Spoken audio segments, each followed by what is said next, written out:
मुसलमानों का दीन दिल से है खुदा में खत्मुल मुरसलीन दिल से है खुदा में खत्मुल मुरसलीन खत्मुल मुरसलीन।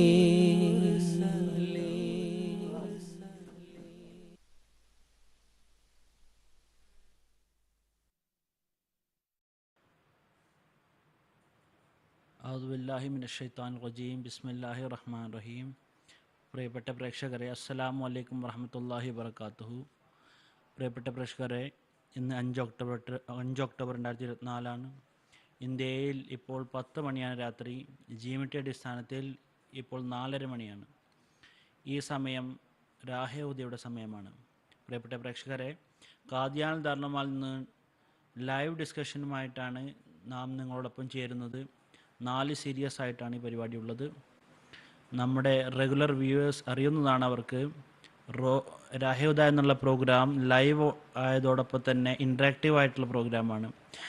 നമ്മുടെ പ്രേക്ഷകർ അവരുടെ ചോദ്യങ്ങൾ ഞങ്ങളുമായിട്ട് പങ്കുവെക്കാവുന്നതാണ്. ടെലിഫോൺ, അതുപോലെ തന്നെ text message, email, fax messages എന്ന രീതിയിൽ ഞങ്ങളുമായി ബന്ധപ്പെടാവുന്നതാണ്. സ്റ്റുഡിയോ ഡിസ്കഷനോടൊപ്പം തന്നെ നമ്മുടെ പ്രേക്ഷകരുടെ ചോദ്യങ്ങൾ ഇവിടെയുള്ള പണ്ഡിതന്മാരുടെ മേൽ വെക്കുന്നതാണ്. നമ്മുടെ പണ്ഡിതന്മാർ ഈ പ്രോഗ്രാമിൻ്റെ തന്നെ അവരുടെ ചോദ്യങ്ങൾക്ക് ഉത്തരം നൽകുന്നതാണ്. നമ്മോട് ബന്ധപ്പെടേണ്ട എല്ലാ ഡീറ്റെയിൽസും TV സ്ക്രീനിൽ കാണുന്നുണ്ടായിരിക്കും. പ്രിയപ്പെട്ട പ്രേക്ഷകരെ, നിങ്ങൾക്കറിയുന്ന പോലെ ഈ ഒരു സീരീസിൻ്റെ 4ാമത്തെ എപ്പിസോഡാണ് ഇപ്പോൾ നടന്നുകൊണ്ടിരിക്കുന്നത്. ഈ സീരീസിൽ ഹസ്രത്ത് മസീഹ് മൗഊദ് അലൈഹിസ്സലാത്തു വസ്സലാമിൻ്റെ ഒരു മഹത്തായ ഗ്രന്ഥം നൂഹിൻ്റെ പേടകം എന്നുള്ളതിനെ സംബന്ധിച്ചാണ് സംസാരിക്കുന്നത്. ഈ സീരീസിൽ ഈ ഗ്രന്ഥത്തിൽ പറഞ്ഞിരിക്കുന്ന യാഥാർത്ഥ്യങ്ങളും അതുപോലെ തന്നെ വിശദീകരണം സംബന്ധിച്ചും നാം പറയുന്നതാണ്. ഇത് സംബന്ധമായി ഇന്ന് നമ്മോട് സംസാരിക്കുന്നത് ഞാൻ അവരെ ക്ഷണിക്കുകയാണ്. ബഹുമാനപ്പെട്ട മൗലാന ഹമീദ് കോസർ സാഹിബ്, അതുപോലെ തന്നെ മൗലാന ഷെയ്ഖ് മുജാഹിദ് അഹമ്മദ് ശാസ്ത്രി സാഹിബ്, ഞാൻ രണ്ടുപേരെയും ഈ പരിപാടിയിലേക്ക് ക്ഷണിക്കുകയാണ്. പ്രിയപ്പെട്ട പ്രേക്ഷകരെ, അള്ളാഹു ഹസ്രത്ത് മസീഹ് മൗഊദ് അലൈഹിസ്സലാത്തു വസ്സലാമിനെ ഒരു മഹത്തായ ഉദ്ദേശത്തിൻ്റെ പരിപൂർത്തീകരണത്തിന് വേണ്ടിയിട്ടാണ് അയച്ചിരിക്കുന്നത്. ഹസ്രത്ത് മസീഹ് മൗഊദ് അലൈഹിസ്സലാത്തു വസ്സലാം അള്ളാഹുവിൻ്റെ സഹായത്താൽ ഇസ്ലാമിനൊരു പുതിയ ജീവിതം നൽകുകയുണ്ടായി. അവിടുന്ന് ജീവനുള്ള ദൈവത്തിൻ്റെ ജീവനുള്ള ഈമാൻ വർദ്ധക അടയാളങ്ങൾ കാണിക്കുകയും അങ്ങനെ ഇസ്ലാമിന് മഹാത്മ്യം നൽകുകയും ചെയ്യുകയുണ്ടായി. ഹസ്രത്ത് മസീഹ് മൗഊദ് അലൈഹിസ്സലാമിൻ്റെ വരവിൻ്റെ ഒരു ഉദ്ദേശം അള്ളാഹുവിൻ്റെ അടിമകളെ അള്ളാഹുവിലേക്ക് അടുപ്പിക്കുക എന്നാണ്. അള്ളാഹുവിൻ്റെ സാമീപ്യം കരസ്ഥമാക്കാൻ സാധ്യമാവുന്ന ആ മാർഗം കാണിച്ചു കൊടുക്കുക എന്നുള്ളതാണ്. അള്ളാഹുവിൻ്റെ അടിമകളെ ആ തഖ്വയുടെ ഉന്നതിയിലേക്ക് കൊണ്ടുപോവുക എന്നുള്ളതാണ്. അങ്ങനെ അവന് അള്ളാഹുവിൻ്റെ ആ വർണ്ണം ചാർത്തപ്പെടുന്ന അവസ്ഥയിൽ അവൻ എത്തിക്കുക. ഞാൻ ഈ പരിപാടിയുടെ ആദ്യത്തെ ചോദ്യം മൗലാന ഹമീദ് അഹമ്മദ് കോസസാനോടാണ് ചോദിക്കാൻ ആഗ്രഹിക്കുന്നത്. ഹസ്രത്ത് മസീഹ് മൗഊദ് അലൈഹിസ്സലാത്തു വസ്സലാം ഈ ഗ്രന്ഥത്തിൽ കഷ്തീനുയിൽ പറയുന്നു, ഇഹ്ദിന സിറാത്തൽ മുസ്തഖീം എന്നുള്ള ദുആ.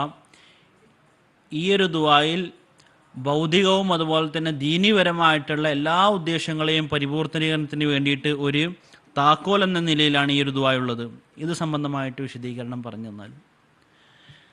ബഹുമാനപ്പെട്ട പ്രേക്ഷകരെ, ഹസ്രത്ത് മസീഹ് മൗഊദ് അലൈഹിസ്സലാത്തു വസ്സലാം ഇഞ്ചീൽ, സുവിശേഷങ്ങൾ, വിശുദ്ധ ഖുർആൻ്റെ അധ്യാപനങ്ങൾ തമ്മിൽ ഒരു താരതമ്യ പഠനം ഇവിടെ വെക്കുകയുണ്ടായി ഈ ഗ്രന്ഥത്തിൽ. അത് സംബന്ധിച്ച് അവിടുന്ന് സൂറ ഫാത്തിഹയിലെ സൂറ ഫാത്തിഹയുടെ ഒരു വിശദീകരണം നൽകുകയുണ്ടായി. അതിന് താരതമ്യം വെച്ചുകൊണ്ട് ഇഞ്ചീലിലെ സുവിശേഷങ്ങളുടെ അധ്യാപനങ്ങളും വെക്കുകയുണ്ടായി. ചോദ്യം ഇതാണ്, ഇഹ്ദിന സിറാത്തൽ മുസ്തഖീം, ഇത് സംബന്ധമായിട്ട് മുസ്ലിം ഇസ്ലാം എന്താണ് പറഞ്ഞിരിക്കുന്നത്? പറയാൻ ആഗ്രഹിക്കുന്നത് ഇതാണ്, അത് മുസ്ലിം ഇസ്ലാം സൂറ ഫാത്തിഹയിൽ ഇതിൻ്റെ വിശദീകരണം പറഞ്ഞപ്പോൾ നൂഹിൻ്റെ പേടകം എന്നുള്ള ഗ്രന്ഥങ്ങളിലും മറ്റുള്ള ചില ഗ്രന്ഥങ്ങളിലും പ്രാരംഭത്തിൽ അള്ളാഹു 4 അവൻ്റെ ഗുണങ്ങളെ സംബന്ധിച്ചാണ് പറഞ്ഞിരിക്കുന്നത്. അത് അടിസ്ഥാനപരമായിട്ടുള്ള സിഫത്തുകളാണ്. അത് എല്ലാ സിഫത്തുകളുടെയും മാതാവ് എന്നതിനെ പറയാവുന്നതാണ്. ഒന്ന് റബ്ബിൽ ആലമീനാണ്. അൽഹംദുലില്ലാഹി റബ്ബിൽ ആലമീൻ. അള്ളാഹുവിൻ്റെ പേര് അത് അള്ളാഹ് എന്നാണ്. അൽഹംദ്, അള്ളാഹ് എന്നുള്ളത് അള്ളാഹുവിൻ്റെ സ്വന്തമായിട്ടുള്ള പേരാണ്.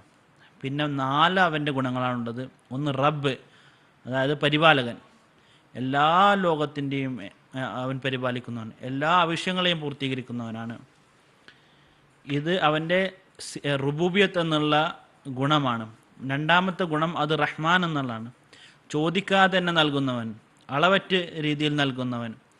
ഇത് റഹ്മാനിയത്ത് എന്നുള്ള ഗുണമാണ് ഇതിനെ പറയുക. അതായത് നമ്മുടെ ഒരു വിധത്തിലുള്ള ആവശ്യങ്ങളുടെയും കൂടാതെ തന്നെ അള്ളാഹു നമ്മുടെ ആവശ്യങ്ങൾ നിറവേറ്റുന്നു. നമുക്ക് ആവശ്യമുള്ള എല്ലാ കാര്യങ്ങളും അവൻ നൽകുന്നു.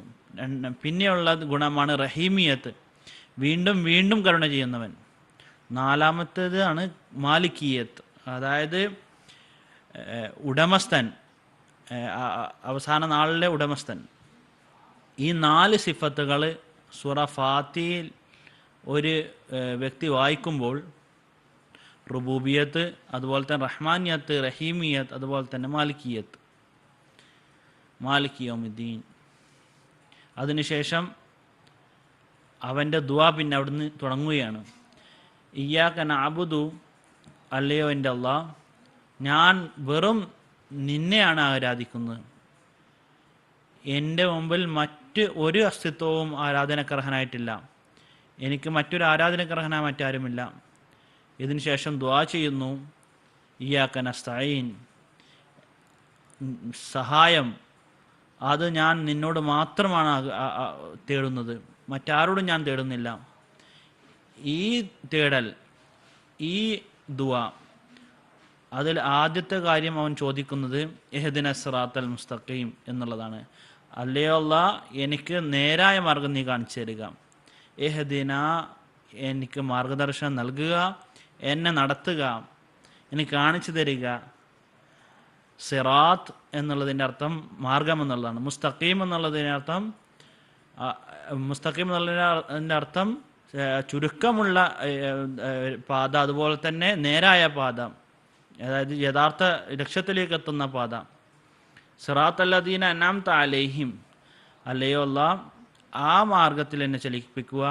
ഏത് മാർഗത്തിലാണോ മുൻകഴിഞ്ഞ ജനങ്ങൾ ചലിച്ചുകൊണ്ട് നിൻ്റെ അനുഗ്രഹങ്ങൾക്ക് അവർ അവകാശികളായത്, ആ മാർഗങ്ങൾ ഏതാണ്? സൂറ നിസായിൽ അള്ളാഹു ഇതിനെ സംബന്ധിച്ച് വിശദീകരിക്കുന്നു.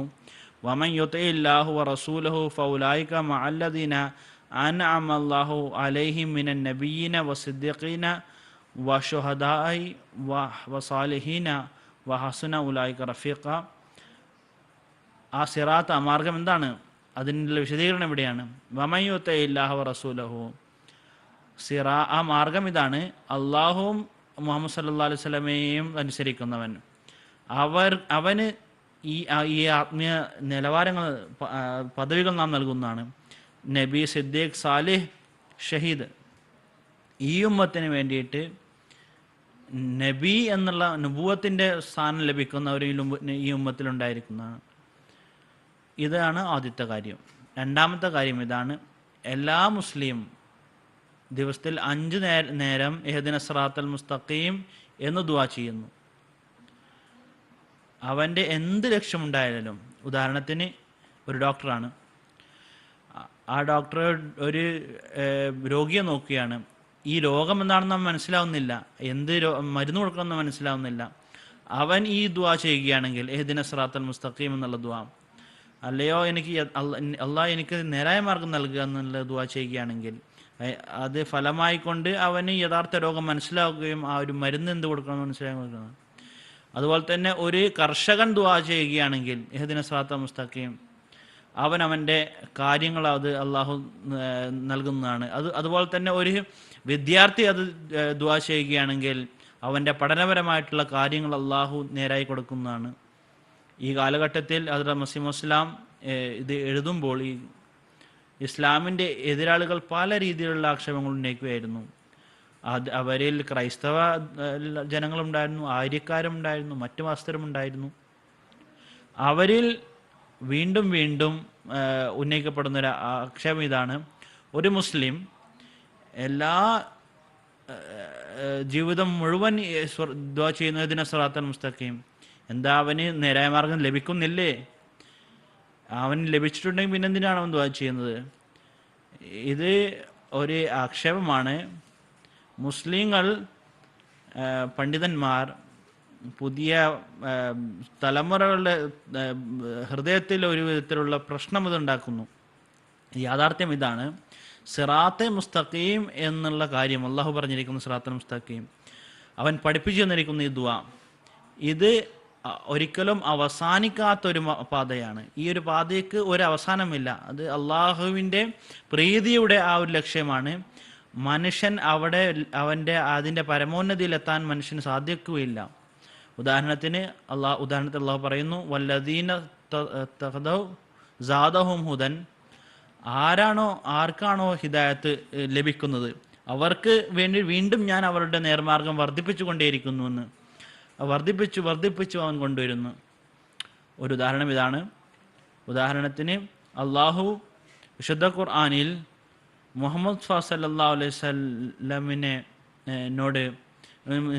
ഒരു ദുആ പഠിപ്പിക്കുകയുണ്ടായി. വഖുർ റബ്ബി സിദ്നി ഇൽമ, നീ പറയുക, അല്ലേ അല്ലാഹ്, എൻ്റെ അറിവിൽ നീ വർധനവ് നൽകുക, എൻ്റെ അറിവിനെ വർദ്ധിപ്പിച്ചു കൊണ്ടിരിക്കുക. നിങ്ങൾ നോക്കുക, അറിവിനെ വർദ്ധിപ്പിക്കുക, ഇത് ഒരിക്കലും അവസാനിക്കാത്ത ഒരു കാര്യമാണ്. ഇതിൻ്റെ ഒരു അവസാനമില്ല. ഈ അറിവിനെ മനുഷ്യൻ ചോദിച്ചു കൊണ്ടിരിക്കുമ്പോൾ അള്ളാഹു വീണ്ടും നൽകിക്കൊണ്ടേയിരിക്കുന്നു. നേരായ ഒരു മാർഗം അതുപോലെ തന്നെയാണ്. അള്ളാഹുവിൻ്റെ സംതൃപ്തിയുടെ ആ ഒരു പാത, അള്ളാഹുവിൻ്റെ ആ ഒരു പ്രീതി ലഭിക്കുന്ന ആ ഒരു പാദം, ആ ഒരു പാത അതൊരിക്കലും അവസാനിക്കാത്ത പാതയാണ്. ഇതുപോലെയുള്ള ചോദ്യങ്ങൾ ഒരു പ്രാവശ്യം മുസ്ലിം അല്ലാഹു തആല ഉത്തരം നൽകിക്കൊണ്ട് പറയുന്നു. ഒരു വ്യക്തി വരികയുണ്ടായി ഹുസൂറിൻ്റെ അടുത്തേക്ക്. തന്നെ വലിയ ബുദ്ധിമാനാണെന്ന് ധരിക്കുന്ന വ്യക്തിയായിരുന്നു. ഈ ഒരു ആക്ഷേപമായിരുന്നു അദ്ദേഹത്തിൻ്റെ ഹൃദയത്തിലുണ്ടായിരുന്നത്. ഹുസൂറിനോട് ചോദിക്കുകയുണ്ടായി, ഒരു വ്യക്തി ഒരു കപ്പൽ യാത്ര ചെയ്തുകൊണ്ട് അവൻ സമുദ്രത്തിൽ യാത്ര ചെയ്യുകയാണ്. അവൻ കര എത്തിക്കഴിഞ്ഞാൽ അവൻ ഇറങ്ങണോ അതോ കപ്പൽ തന്നെ ഇരിക്കണമോ? ഹുസൂർ റളിയല്ലാഹു തആല അൻഹു വളരെയധികം ഉത്തമമായിട്ടുള്ള ഉത്തരമാണ് നൽകിയത്. ഇന്നത്തെ യുവാക്കൾക്ക് ഇതിൽ നിന്ന് ഉപകാരമെടുക്കേണ്ട ആവശ്യമാണുള്ളത്. അവിടുന്ന് പറയുകയുണ്ടായി, അവൻ യഥാർത്ഥത്തിൽ കരയെത്തിയിട്ടുണ്ടെങ്കിൽ അവനെ ഇറങ്ങേണ്ടതാണ്. പക്ഷേ അവൻ ഒരു അറ്റവുമില്ലാത്ത സമുദ്രത്തിലാണ് അവൻ യാത്ര ചെയ്യുന്നതെങ്കിൽ അവൻ എവിടെയാണോ കര എന്ന് ധരിച്ചുകൊണ്ട് ഇറക്കുന്നത് അവിടെ അവൻ നശിക്കുന്നതാണ് എന്ന്. അള്ളാഹുവിൻ്റെ പ്രീതിയുടെ ആ ഒരു ലക്ഷ്യം അത് വളരെ ദൂരെയുള്ളതാണ്. അത് എല്ലാ ദിവസവും അത് വർദ്ധിച്ചു കൊണ്ടേയിരിക്കുന്നു. അതുകൊണ്ട് അതിന് ഒരു വിധത്തിലുള്ള കരയും അതിനില്ല, ആ സമുദ്രത്തിന്. അതുകൊണ്ട് ഇഹ്ദിന സിറാത്തൽ മുസ്തഖീം എന്നുള്ള ദുആ നമ്മൾ ചെയ്യുമ്പോൾ അതിൻ്റെ അർത്ഥം ഇതാണ്: ഒരു ലക്ഷ്യത്തിന് ശേഷം മറ്റൊരു ലക്ഷ്യം, അതിനുശേഷം മറ്റൊരു ലക്ഷ്യം, അങ്ങനെ മുന്നോട്ട് പോയിക്കൊണ്ടേയിരിക്കുകയാണ്. അള്ളാഹു മുസ്തഖീമിൻ്റെ ആ ഒരു വാതിൽ തുറന്നുകൊണ്ടിരിക്കുകയാണ്. ഒരു വിദ്യാർത്ഥിയും അവൻ്റെ മുന്നിൽ ഒരു ലക്ഷ്യമുണ്ട്, പിന്നെ മറ്റൊരു ലക്ഷ്യം വരുന്നു, പിന്നെ അങ്ങനെ ലക്ഷ്യങ്ങൾ മുന്നിൽ വന്നുകൊണ്ടേയിരിക്കുന്നു. ഒരിക്കലും അവസാനിക്കാത്ത ലക്ഷ്യങ്ങൾ അവൻ്റെ മുന്നിലുണ്ട്.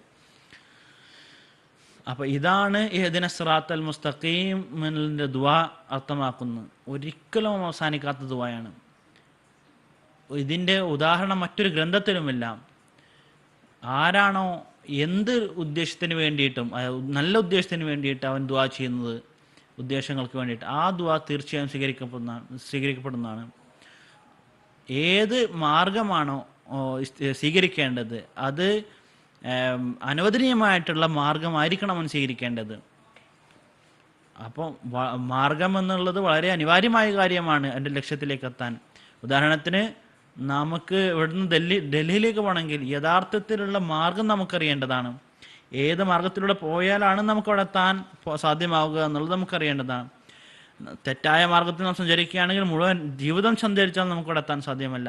അള്ളാഹു നമ്മൾക്ക് ലക്ഷ്യം പറഞ്ഞിരിക്കുന്നു, അതുപോലെ തന്നെ മാർഗവും പറഞ്ഞിരിക്കുന്നു. വമയുത്തില്ലാഹു റസൂലഹു, അള്ളാഹു അതുപോലെ തന്നെ റസൂൽ സല്ലല്ലാഹു അലൈഹി വസല്ലമയെ അനുസരിക്കുകയാണെങ്കിൽ, പരിപൂർണമായിട്ട് അനുസരിക്കുകയാണെങ്കിൽ, പിന്തുടരുകയാണെങ്കിൽ അള്ളാഹു അവർക്ക് നബി, സിദ്ദീഖ്, സാലിഹ്, ഷഹീദ് എന്നുള്ള അവൻ്റെ സ്ഥാനങ്ങൾക്ക് അനുസൃതമായിട്ട് അള്ളാഹു അവന് പദവി നൽകുന്നതാണ്. അള്ളാഹു അളവറ്റ ഔലിയാക്കൾക്ക് അള്ളാഹു ഈ ഒരു പദവി നൽകി അനുഗ്രഹിക്കുകയുണ്ടായി. ഇസ്ലാമിലുള്ള ഉമ്മത്തികളുടെ ദുആകളുടെ ഫലമായിട്ട് അള്ളാഹു ഹസ്രത്ത് മസീഹ് ഇസ്ലാമിന് നബി എന്നുള്ള സ്ഥാനം അള്ളാഹു നൽകുകയുണ്ടായി. അത് ഹസ്രത്ത് മസീഹ് ഇസ്ലാമിനാണ് അള്ളാഹു നൽകിയത്. ഹുസൂറിനെ അള്ളാഹു നുബുവത്തിൻ്റെ സ്ഥാനത്തിലേക്ക് ഇരുത്തുകയുണ്ടായി. അങ്ങനെ ഈ ഉമ്മത്തികളുടെ ആ ദുആ ഹസ്രത്ത് മസീഹ് ഇസ്ലാമിൻ്റെ രൂപത്തിൽ അത് പൂർത്തിയാവുകയുണ്ടായി. ജസാക്കുമുല്ലാഹു തആല അസ്നുൽ ജസാ. അടുത്ത ചോദ്യം മൗലാന ഷേഖ് മുജാഹിദ് സാഹിബിനോടാണ്. ഹസ്രത്ത് മസീഹ് മൗദ് അലൈഹി സ്വലാത്തു വസ്സലാമിനെ എതിരായിട്ട് ഒരു കൊലപാതക കേസ് ഉണ്ടാക്കുകയുണ്ടായി. എന്നാൽ ഇതിൽ എങ്ങനെയാണ് ഹസ്രത്ത് മസീഹ് മൗദ് അലൈഹി സ്വലാത്തു വസ്സലാമിൻ്റെ സത്യസാക്ഷ്യം വെളിപ്പെടുന്നത്? ഇത് സംബന്ധമായ അല്പം വിശദീകരിച്ചാലും. ജസാക്കുമുല്ലാ. പ്രേക്ഷകരെ, ഇന്നേക്ക് 120 വർഷം മുമ്പ് 1897 അഹമ്മദി ജമാഅത്ത് സ്ഥാപകരായ ഹസ്രത്ത് മസീഹ് മൗദ് അലൈഹി സ്വലാത്തു വസ്സലാം അദ്ദേഹത്തിന് മേൽ പാദ്രി ഡോക്ടർ ഹെൻറി മാർട്ടിൻ ക്ലർക്ക് ഒരു കൊലപാതക കേസ് ഉണ്ടാക്കുകയുണ്ടായി. ഈ കേസിൽ മുസ്ലിങ്ങളുടെ ഭാഗത്ത് നിന്ന് അഹ്ലെ ഹദീസിൻ ലീഡറായ മൗലവി മുഹമ്മദ് ഹുസൈൻ ബട്ടാലവി സാഹിബ് സാക്ഷ്യം പറയുന്നതിനായി വരികയുണ്ടായി. അതുപോലെ ആര്യ സമാജക്കാരിൽ നിന്ന് ഒരു വ്യക്തിയും വരികയുണ്ടായി. എന്നാൽ അള്ളാഹു ഈ കേസ് അവിടെ വരുന്നതിന് മുമ്പ് തന്നെ ഹസ്രത്ത് മസീഹ് മൗദ് അലൈഹി സ്വലാത്തു വസ്സലാമിന് അള്ളാഹു 27 ജൂലൈന് ഒരു ദർശനത്തിലൂടെ പറയുകയുണ്ടായി, ഇങ്ങനൊരു കേസ് ഉണ്ടാകും, അത് ഒരു അഗ്നിഗോളം പോലെ ഇരിക്കും, പിന്നെ പതുക്കെ പതുക്കെ തണുക്കുകയും ചെയ്യുമെന്ന് പറയുകയുണ്ടായി. ആഗസ്റ്റ് 10 ഇതിനെക്കുറിച്ചുള്ള കേസ് വിചാരണയ്ക്ക് വന്നു. 3 ദിവസം വിചാരണ നടന്നു. 27 ആഗസ്റ്റ് 1907 അന്നത്തെ ജഡ്ജ് ഡിക്ലിസ് സാബ് അതിൻ്റെ തീരുമാനം അറിയിക്കുകയുണ്ടായി. എന്നാൽ ഈ കേസിൻ്റെ പശ്ചാത്തലം എന്താണെന്ന് മനസ്സിലാക്കേണ്ടതുണ്ട്. എന്തുകൊണ്ടാണ് ഉണ്ടായതെന്ന്. 4 വർഷം, അതിന് മുമ്പ് 4 വർഷത്തേക്ക് നാം പോകേണ്ടതുണ്ട്. 93 മാർട്ടിൻ ക്ലർക്ക് അമൃത്സറിലായിരുന്നു. അതിനടുത്തുള്ളൊരു സ്ഥലമായിരുന്നു ജണ്ടിയാല. അവിടെ ഇന്നുണ്ട്. അവിടുത്തെ മുസ്ലിങ്ങൾക്ക് വെല്ലുവിളിച്ചുകൊണ്ട് പറഞ്ഞു, ഇസ്ലാമിലും ക്രിസ്ത്യൻസിലും ഉന്നതമായിട്ടുള്ളത്, അതിനൊരു മത്സരം ഉണ്ടാവണം. അവിടുത്തെ മുസ്ലിങ്ങൾ അതിന് മറുപടി പറയാൻ അവർക്ക് കഴിഞ്ഞില്ല. അവർ പണ്ഡിതന്മാരുടെ അടുത്ത് പോയി, എന്നാൽ ആരും അതിനെ തയ്യാറായില്ല. പിന്നീട് ഹസ്രത്ത് മസീഹ് മൗദ് അലൈഹി സ്വലാത്തു വസ്സലാമിനെ അടുത്ത് വരികയും അതിനുശേഷം കത്തുകൾ നടത്തുകയും 1993 അമൃത്സറിൽ വെച്ച് ഒരു മുബാഹസ നടന്നു. ആദ്യം കുറച്ച് ദിവസം മാർട്ടിൻ ക്ലർക്ക് ആദ്യം അതിൽ പങ്കെടുത്തിരുന്നു. പിന്നീട് ഹസ്രത്ത് മസീഹ് മൗദ് അലൈഹി സ്വലാത്തു വസ്സലാം ഇസ്ലാമിൻ്റെ പ്രതിനിധിയായിക്കൊണ്ട് അബ്ദുള്ള ആദമിനെ സംബന്ധിച്ചൊരു പ്രവചനം നടത്തുകയുണ്ടായി. 15 ദിവസത്തിനുള്ളിൽ തൗബ ചെയ്യുന്നില്ലെങ്കിൽ അദ്ദേഹത്തിന് നാശം സംഭവിക്കുന്നു പറയുകയുണ്ടായി. ഏതായാലും അദ്ദേഹം പശ്ചാത്തപിച്ച് മടങ്ങുകയുണ്ടായി. പിന്നീട് ആദം മരിക്കുകയുണ്ടായി. അതിനുശേഷം അത് വിജ്ഞാനപരമായിട്ടും അവർക്ക് കൂടുതൽ പ്രക്ഷോഭിക്കാൻ കഴിഞ്ഞില്ല. 1897 ഇത് സംബന്ധിച്ച് പണ്ട് ലേഖറാം അതിനെ സംബന്ധിച്ചുള്ള പ്രവചനം പൂർത്തിയാവുന്നു. അതിൻ്റെ സംശയകരമായിട്ടുള്ള ആര്യന്മാരുടെ സംശയകരമായിട്ടുള്ള ഒരു കേസ് പെടുകയും അങ്ങനെ പോലീസുകാർ അതിർത്ത് മസീഹ് വസ്സലാമിൻ്റെ വീട്ടിലെത്തുകയുണ്ടായി. ഈ പാതിരിയായ ഹെൻറി മാർട്ടിൻ ക്ലർക്ക് അയാളുടെ മനസ്സിൽ തോന്നിയത് അതിർത്ത് മസീഹി മൗഊദ് അലൈഹി സ്വലാത്തു വസ്സലാമിനെ എതിരായിട്ട് കേസ് കൊടുക്കുകയും അബ്ദുൽ ഹമീദ് എന്നൊരാളാണ് അതിന് പ്രേരകമായത്. അതാരായിരുന്നു? അയാൾ ഖാദിയാനിൽ അതിർത്ത് ഖലീഫത്തുൽ മസീഹ് അവൽ റഹ്താനുവിൻ്റെ സവിധത്തിൽ ചികിത്സയ്ക്ക് വന്നതായിരുന്നു. മൗലാന ബുർഹാനുദ്ദീൻ സാബ് ജഹ്ലമിയുടെ ഒരു സഹോദരപുത്രനായിരുന്നു. എന്നാൽ പ്രകൃതം ശരിയായിരുന്നില്ല, അങ്ങോട്ടും ഇങ്ങോട്ടായിരുന്നു. ചിലപ്പോൾ ആര്യൻ്റെ കൂടെ ആയിരിക്കും, ചിലപ്പോൾ ഇസ്ലാമിനെ മുസ്ലിങ്ങളെ പിന്തുണക്കും. അയാൾ പറഞ്ഞു മസീഹ് വസ്സലാമിൻ്റെ ബൈഅത്ത് എടുക്കാൻ പറഞ്ഞു. മസീഹ് വസ്സലാം അത് നിഷേധിച്ചു. അയാൾ ഖാദിയാനിൽ നിന്ന് പോയി 10-12 ദിവസം 2 ആഴ്ച ശേഷം അമൃത്സറിലെത്തി. അമൃത്സറിൽ അമേരിക്കയിലെ മിഷൻ്റെ അടുത്ത് മാർട്ടിൻ ക്ലർക്കിൻ്റെ അടുത്തെത്തുകയും അയാൾക്ക് മനസ്സിലായി ഈ വ്യക്തി ഒരു അത്യാഗ്രഹിയാണെന്ന്. അങ്ങനെ അയാളോട് പറഞ്ഞു, നിങ്ങൾ ഇങ്ങനെ ഒരു കേസ് ഉണ്ടാക്കുക മസീഹ് വസ്സലാമിനെതിരായിട്ട്, ഹെൻറി മാർട്ടിൻ ക്ലർക്കിനെ വധിക്കാനായിട്ട് എന്നെ അയച്ചിരിക്കുന്നു എന്ന് പറയുക. ഇതാണ് അതിൻ്റെ പശ്ചാത്തലം. ഹെൻറി മാർട്ടിൻ ക്ലർക്ക് അയാളുടെ ഒരു പ്രഭാവം ഉണ്ടായിരുന്നു ആ ഉന്നതമായ ഓഫീസർമാരുടെ മുന്നിൽ. അങ്ങനെ ഒരു അപേക്ഷ എഴുതുകയും അമൃത്സറിലെ ഡീഷിൽ കമ്മീഷണറിൽ അവിടെ ഈ ഒരു അപേക്ഷ സമർപ്പിക്കുകയുണ്ടായി. ഇത് അതിർത്ത് മസീഹ് മൗഊദ് അലൈഹി സ്വലാത്തു വസ്സലാം എന്നെ കൊല്ലുന്നതിന് വേണ്ടി ഇയാളെ അയച്ചിരിക്കുന്നു എന്ന് പറയുകയുണ്ടായി. അത് ആദ്യം തന്നെ കൂടി ആലോചിച്ചതായിരുന്നു. അങ്ങനെ അതിർത്ത് മസീഹ് മൗഊദ് അലൈഹി സ്വലാത്തു വസ്സലാം 114 ഒരു കേസ് ഇടുകയും അങ്ങനെ കേസ് 20,000 രൂപയുടെ 2 ജാമ്യം സമർപ്പിക്കുകയുണ്ടായി. പിന്നീട് അയാൾക്ക് തോന്നി അതിർത്ത് മസീഹ് മൗഊദ് അലൈഹി സ്വലാത്തു വസ്സലാം ഗുരുദാസ്പൂരിലുള്ള വ്യക്തിയാണ്. അബ്ദുൽ ഹമീദ് അയാളെ ഗുരുദാസ്പൂരിലാണ് അത് സംഭവം ഉള്ളത്. അതുകൊണ്ട് ഗുരുദാസ്പൂരിലെ DC-യിലേക്ക് ഒരു കത്തയച്ചു, ഒരു വാറണ്ട് അയച്ചു. എന്നാൽ അള്ളാഹുവിൻ്റെ വിധിയെ നോക്കുക, ആ വാറണ്ട് അവിടെ എത്തിയില്ല. പിന്നീട് ആ കേസിൻ്റെ കാര്യങ്ങൾ അവിടെ എത്തിയോ? ക്യാപ്റ്റൻ ഡഗ്ലസിൻ്റെ കോടതിയിൽ. അദ്ദേഹം അത് നോക്കിയപ്പോൾ, അദ്ദേഹം അത് പരിശോധിച്ചപ്പോൾ അബ്ദുൽ ഹമീദ് ഒരു വാദം പുറപ്പെടുവിക്കുകയുണ്ടായി. അതിനുശേഷം പോലീസ് അതിനെക്കുറിച്ച് അന്വേഷിച്ചില്ല. പോലീസിൻ്റെ അന്വേഷണ റിപ്പോർട്ടും അതിലില്ല. അയാളാണ് ഈ ആക്ഷേപം ഉന്നയിക്കുന്നത്. ആരെക്കുറിച്ചാണ് ആക്ഷേപം ഉന്നയിക്കുന്നത് അവരോട് ചോദിക്കപ്പെട്ടിട്ടില്ല. അപ്പോൾ അയാൾക്ക് അതിലെന്തോ ഒരു വശപ്പിശക തോന്നി. ആ സമയത്ത് മാർട്ടിൻ ക്ലർക്ക് ഗുരുദാസ്പൂർ എത്തി. എത്രയും പെട്ടെന്ന് ഞാൻ പോവുകയാണ്, അതുകൊണ്ട് എത്രയും പെട്ടെന്ന് തീരുമാനമാണെന്ന് പറയുകയുണ്ടായി. അങ്ങനെ ഡഗ്ലസ് സാബ് ഹസ്രത്ത് മസീഹി മൗഊദ് അലൈഹി സ്വലാത്തു വസ്സലാമിനെ ഖാദിയാനിൽ നിന്ന് ഗുരുദാസ്പൂർ വിളിക്കാമെന്ന് പറഞ്ഞു. നിങ്ങളും വരിക എന്ന് പറഞ്ഞു.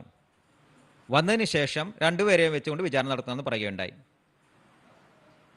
ആഗസ്റ്റ് 10-ാം തീയതിയാണ് അതിന് ബട്ടാലയിൽ, ഖാദിയാനിൽ അടുത്തുള്ള സ്ഥലമാണ്, സപ്തസിയിലാണ്, അവിടെ ഇതിൻ്റെ വിചാരണ നടത്തുന്നതാണെന്ന് പറയുകയുണ്ടായി.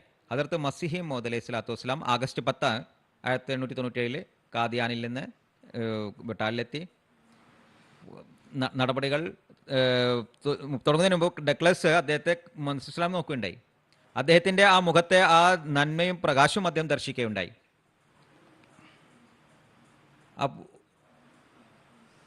അപ്പോൾ ആരാണെന്ന് ചോദിച്ചപ്പോൾ പറഞ്ഞു, ഇത് ഖാദിയാനിലെ ഒരു നേതാവാണ്, അദ്ദേഹത്തിനെതിരായിട്ടാണ് കേസുള്ളതെന്ന് പറയുകയുണ്ടായി. അങ്ങനെയുള്ള ഈ ഒരു വ്യക്തി ഒരിക്കലും അങ്ങനെയുള്ള ഒരു കാര്യം ചെയ്യില്ലെന്ന് ക്യാപ്റ്റൻ ഡഗ്ലസിന് മനസ്സിലായി. അഹ്ലെ ഹദീസിൻ്റെ ആ കാലഘട്ടത്തിലുള്ള പ്രശസ്തനായ ഒരു അദ്ദേഹം വന്ന് പറഞ്ഞു, എനിക്കും ചിലത് പറയാനുണ്ടെന്ന് പറഞ്ഞു. മസീഹ് വസ്സലാമിനെ ഒരു കസേര നൽകിയിരുന്നു. അദ്ദേഹം തനിക്കും ഒരു കസേര വേണമെന്ന് പറഞ്ഞു. വളരെ പല പ്രാവശ്യം ആവശ്യപ്പെട്ടും ആൾക്ക് ആ കസേര നൽകപ്പെടുകയുണ്ടായില്ല. മറ്റു മുസ്ലിങ്ങളുടെ നേതാക്കന്മാർ ഷാൾ വിരിച്ചിരിക്കുകയായിരുന്നു.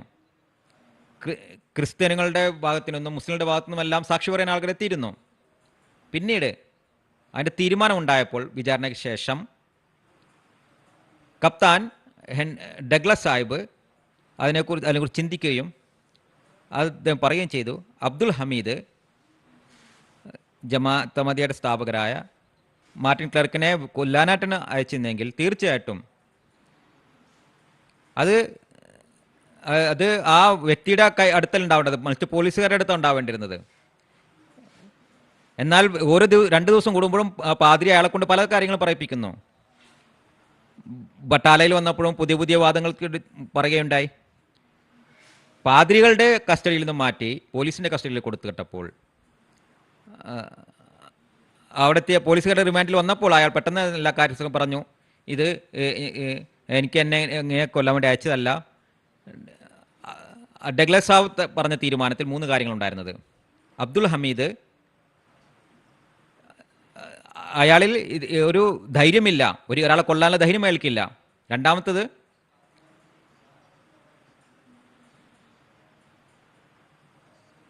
പത്ത് 12 ദിവസം മാത്രമേ കാദിയാനിൽ നിന്നിട്ടുള്ളൂ. ആ 12 ദിവസത്തെ ആ ഒരു കൂടിക്കാഴ്ചയിൽ ഒരാളെ വധിക്കാനായിട്ട് ആരും പറഞ്ഞേക്കില്ല. മൂന്നാമത്തെ കാര്യം ആ മതത്തിനുള്ള ആ രീതി, അത് ഹസ്രത്ത് മസീഹ് മൗഊദ് അലൈഹി സ്വലാത്തു വസ്സലാം ഇതിനെ സംബന്ധിച്ച് ഒരു ഗ്രന്ഥം എഴുതേണ്ട കിതാബുൽ ബരിയ എന്നുള്ളത്, എങ്ങനെയാണ് ഈ കൊലപാതക കേസിൽ തന്നെ ഉൾപ്പെടുത്തിയെന്നും അതിൽ നിന്ന് രക്ഷപ്പെടുമെന്നും പറയുകയുണ്ടായി. ഇത് യഥാർത്ഥത്തിൽ ഹസ്രത്ത് മസീഹ് മൗഊദ് അലൈഹി സ്വലാത്തു വസ്സലാമിനും ജമാഅത്ത് അഹ്മദിയുടെയും സത്യസാക്ഷ്യത്തിനുള്ള ഒരു തെളിവാണ്. അതിനുശേഷം എല്ലാ കാര്യങ്ങളും അത് പറഞ്ഞ് പൂർത്തിയാകുകയും ജോലകമത് സാക്ഷി പറയുകയും ചെയ്തു. ആ കപ്താൻ ഡഗ്ലസിൻ്റെ പേരക്കുട്ടി ഹദരത്ത് ഖലീഫത്തുൽ മസീഹ് ഖാസിസ് അയ്യത്തുള്ള ബിൻ നസറുൽ അസീസുമായിട്ടുള്ള കൂടിക്കാഴ്ചകൾ സൗകര്യം ലഭിക്കുകയുണ്ടായി. ഹുസൂർ ഡിസംബർ 9, 2011 ഖുതുബയിൽ പറയുകയുണ്ടായി. ആ കൂടിക്കാഴ്ചയിൽ പറയുകയുണ്ടായി. അദ്ദേഹം കൂടിക്കാഴ്ചയിൽ വന്നപ്പോൾ അദ്ദേഹം പറയുകയുണ്ടായി, എനിക്കിന്ന് മനസ്സിലായി എൻ്റെ പൂർവ്വപിതാവ് എങ്ങനെയാണ് ആ തീരുമാനം കേൾപ്പിച്ചതെന്ന്.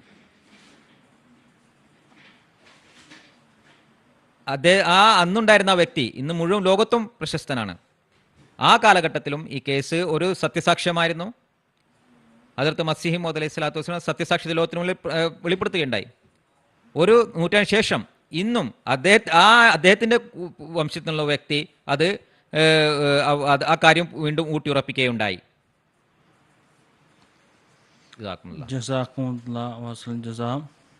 പ്രിയപ്പെട്ട പ്രേക്ഷകരെ, ഒരു ടെലിഫോൺ കോൾ നമ്മളുമായി ബന്ധപ്പെടുന്നതാണ്. നമുക്ക് അദ്ദേഹത്തിന് ചോദ്യം കേൾക്കുന്നതാണ്. അത്തിയത്തുൽ മതീൻ സാഹിബ നമ്മോടൊപ്പം ചേരുകയാണ്. അസ്സലാമു അലൈക്കും വറഹ്മത്തുള്ളാഹി വബറകാതുഹു. വലൈക്കുസ്സലാം. നിങ്ങളുടെ ചോദ്യം വെക്കുക. ഹദരത്ത് മുഹമ്മദ് ഇസ്ലാം പറയുന്നു, എൻ്റെ വീട്ടിലുള്ളവർ പ്ലേഗിൽ നിന്ന് രക്ഷപ്പെടുന്നതാണ്. എൻ്റെ ചോദ്യം ഇതാണ്, എന്താ കാദിയാനിൽ ഒരു അഹമ്മദിയും പ്ലേഗ് കാരണം മരണമടഞ്ഞില്ലേ? ജസാക്കുമുല്ലാഹ്. പറയുന്നു, അതായത് പ്ലേഗിനെ സംബന്ധിച്ചാണ് ചോദ്യം. മുസ്ലിം ഇസ്ലാം പറയുകയുണ്ടായി, എൻ്റെ 4 ചുവരിൽ ജീവിക്കുന്നവർ ആ പ്ലേഗിൽ നിന്ന് രക്ഷപ്പെടുന്നതാണെന്ന്. ചോദ്യം ഇതാണ്, ഈ പ്ലേഗിൽ നിന്ന് ഏതെങ്കിലും അഹമ്മദി വഫാത്തായിട്ടുണ്ടോ എന്ന്. അള്ളാഹു ഹസ്രത്ത് മുസ്ലിം ഇസ്ലാമിന് ഇൽഹാം ഇറക്കുകയുണ്ടായി, ഇന്നി വഹാഫിളു കുല്ല മൻ ഫിദ്ദാർ. ആരൊക്കെയാണോ നിൻ്റെ 4 ചുവരിൽ ജീവിക്കുന്നത് ഞാൻ അവരെ സംരക്ഷിക്കുന്നതാണ്. അതായത് പ്ലേഗിൽ നിന്ന് സംരക്ഷിക്കുന്നതാണ്. ഈ വാഗ്ദാനം അദ്ദാർ എന്നുള്ളതിനെ സംബന്ധിച്ചാണ്. അദ്ദാറിൻ്റെ വിശദീകരണം എന്താണ്? ഈ ഗ്രന്ഥത്തിൽ തന്നെ, അതുപോലെ തന്നെ മറ്റ് ഗ്രന്ഥങ്ങളിലും പറഞ്ഞിരിക്കുന്നു. ദാർ എന്നതിൻ്റെ ഉദ്ദേശം ഇതാണ്, എൻ്റെ വീട്, കാദിയാനുള്ള വീട്, അതൊരർത്ഥമാണ്. ചരിത്രം നാം നോക്കുകയാണെങ്കിൽ നമുക്ക് അറിയാം, ഈ വീട്ടിൽ ഒരു വ്യക്തിയുടെയും മരണം പ്ലേഗ് മുഖാന്തരം ഉണ്ടായിട്ടില്ല. എല്ലാ ചരിത്രം എടുത്ത് നോക്കുക, ഈ വീട്ടിൽ ഒരു വ്യക്തിയും, ഒരു മനുഷ്യൻ പോലും പ്ലേഗ് മുഖാന്തരം മരിച്ചിട്ടില്ല. രണ്ടാമത്തേത് അദ്ദാർ എന്നുള്ളതിൻ്റെ വിശദീകരണം ഇതാണ് പറഞ്ഞിരിക്കുന്നത്, ആരാണോ എൻ്റെ ഗ്രന്ഥം ക്രിസ്ത്യനു പറഞ്ഞിരിക്കുന്ന അധ്യാപനങ്ങളിൽ പരിപൂർണമായിട്ട് പ്രവർത്തിക്കുന്നത്, അവൻ കാദിയാൻ്റെ പുറത്തായിരുന്നാലും അവൻ്റെ വീട് അദ്ദാർ എന്നുള്ളതിൻ്റെ രീതിയിൽ തന്നെയായിരിക്കും. അതുകൊണ്ട് തന്നെ ചരിത്രം തെളിവാണ്. ഏത് അഹമ്മദിയാണോ തൻ്റെ വിശ്വാസത്തിൽ സുദൃഢമായിരിക്കുന്നത് അവരുടെ വീട്ടിലും ഒരു വിധത്തിലുള്ള മരണവും സംഭവിച്ചിരുന്നില്ല. കഴിഞ്ഞ പ്രോഗ്രാമിൽ ഞാൻ ഉദാഹരണം നൽകിയിരുന്നു. കപൂർ തലയിൽ ഒരു മെഹ്താബ് സാബ് എന്നുള്ള അഹമ്മദി ഉണ്ടായിരുന്നു. അദ്ദേഹം വിളംബരം ചെയ്യുകയുണ്ടായാണ്, ആർക്കാണോ പ്ലേഗിൽ നിന്ന് രക്ഷപ്പെടാൻ ആഗ്രഹിക്കുന്നവൻ എൻ്റെ വീട്ടിൽ വരിക എന്ന്. അങ്ങനെ അദ്ദേഹത്തിൻ്റെ പല സുഹൃത്തുക്കളും ബന്ധുക്കളും അദ്ദേഹത്തിൻ്റെ വീട്ടിൽ വരികയുണ്ടായി. അങ്ങനെ അവർ പ്ലേഗിൽ നിന്ന് സുരക്ഷിതമാവുകയുണ്ടായി. മറ്റുള്ള ജനങ്ങൾ മരിക്കുകയുണ്ടായി, പക്ഷേ അദ്ദേഹത്തിൻ്റെ വീട്ടിലുള്ള ഒരാളും മരിച്ചില്ല. അപ്പോൾ ഇവരുടെ ചോദ്യത്തിൻ്റെ മറ്റൊരു കാര്യം കാദിയാൻ എന്നുള്ളതാണ്. കാദിയാനെ സംബന്ധിച്ച് മുസ്ലിം ഇസ്ലാം പറയുകയുണ്ടായി, ഇത് ഇവിടെ നാശകാരിയായിട്ടുള്ള പ്ലേഗ് വരികയില്ല. ജാരിഫ് എന്നുള്ള വാക്കാണ് വന്നിരിക്കുന്നത്. അതായത് അടിച്ച് എല്ലാവരെയും നശിപ്പിച്ച് കളയുന്ന ആ ഒരു പ്ലേഗ് ഇവിടെ വരികയില്ല, മറ്റുള്ള സ്ഥലങ്ങളിൽ വന്ന പോലെ. പക്ഷേ കാദിയാനുള്ളവരും കുറ്റക്കാരായിരുന്നു. ഹദ്റത്ത് മസീഹ് മൗഊദ് അലൈഹിസ്സലാത്തു വസ്സലാമിനെ കള്ളവാദിയാക്കുകയുണ്ടായി. ഹദ്റത്ത് മസീഹ് ഇസ്ലാമിൻ്റെ മുകളിൽ പരിഹസിക്കുകയുണ്ടായി. തീർച്ചയായും അവരെയും പിടിക്കേണ്ടതായിരുന്നു. അങ്ങനെയുള്ള ജനങ്ങളെ അള്ളാഹു പിടിക്കുകയുണ്ടായി, ശിക്ഷിക്കുകയുണ്ടായി. ആരൊക്കെയാണോ കുറ്റക്കാർ അവരെ അള്ളാഹു പിടിക്കുകയുണ്ടായി. അങ്ങനെ ഈ ഒരു ശിക്ഷയാൽ അവർ പിടിക്കപ്പെടുകയുണ്ടായി. പക്ഷേ പൊതുവിൽ നാം നോക്കുകയാണെങ്കിൽ ഇവിടെയുള്ള സാധാരണക്കാരായ ജനങ്ങൾ, പാവപ്പെട്ട ജനങ്ങൾ, ഹദ്റത്ത് മസീഹ് ഇസ്ലാമിനെ കള്ളവാദി എന്ന് പറയാത്ത ജനങ്ങൾ, ഹദ്റത്ത് മസീഹ് ഇസ്ലാമിനെ സത്യവാദി എന്നും പറയാത്ത ജനങ്ങൾ, അങ്ങനത്തെ ആൾക്കാർ അള്ളാഹു സംരക്ഷിക്കുകയുണ്ടായി. ഹദ്റത്ത് അള്ളാഹു ഖാദിയാനെ സംബന്ധിച്ചുള്ള ഒരു പ്രവചനം സംബന്ധിച്ച് അവരെ രക്ഷിക്കുകയുണ്ടായി. ജസാക്കുമുല്ലാഹ്. ഒരു ചോദ്യം ഒരു ടെക്സ്റ്റ് മെസ്സേജ് മുഖാന്തരം നമുക്ക് ലഭിച്ചത്, അത് ഞാനിവിടെ കേൾപ്പിക്കാൻ ആഗ്രഹിക്കുകയാണ്. മൻസൂർ നോജവാൻ സാഹിബ് ഇന്ത്യയിൽ നിന്ന് ചോദിക്കുന്നു. അദ്ദേഹം എഴുതുന്നു, ഈസാ അലൈഹി ഇസ്ലാമിൻ്റെ ജീവനെ സംബന്ധിച്ചുള്ള വിശ്വാസം എപ്പോഴാണ് തുടങ്ങിയത് ഇസ്ലാമിൽ? മുജാഹിദ് ശാസ്ത്ര സാഹിബിനാണ് ഞാൻ ചോദിക്കാൻ ആഗ്രഹിക്കുന്നത്. ജസാഖുല്ലാ മൻസൂർ സാഹിബ്, ഹസ്രത്ത് ഈസാ അലൈഹി ഇസ്ലാമിനെ സംബന്ധിച്ച് 3 മതങ്ങൾ അവർ ഇസ്ലാമിനെ സംബന്ധിച്ച് പല വിധത്തിലുള്ള വിശ്വാസം വെക്കുന്നു. വ്യത്യസ്തമായിട്ടുള്ള വിശ്വാസങ്ങളാണ്. യഹൂദികൾ വിശ്വസിക്കുന്നു നഊദു ബില്ലാഹി ഈസാ അലൈഹി ഇസ്ലാം ശരിയായ നബിയല്ല, അതുകൊണ്ട് അദ്ദേഹത്തെ ക്രൂശിക്കുകയുണ്ടായി. അങ്ങനെ ക്രൂശിക്കപ്പെട്ടുകൊണ്ട് അദ്ദേഹം മരിക്കുകയുണ്ടായി.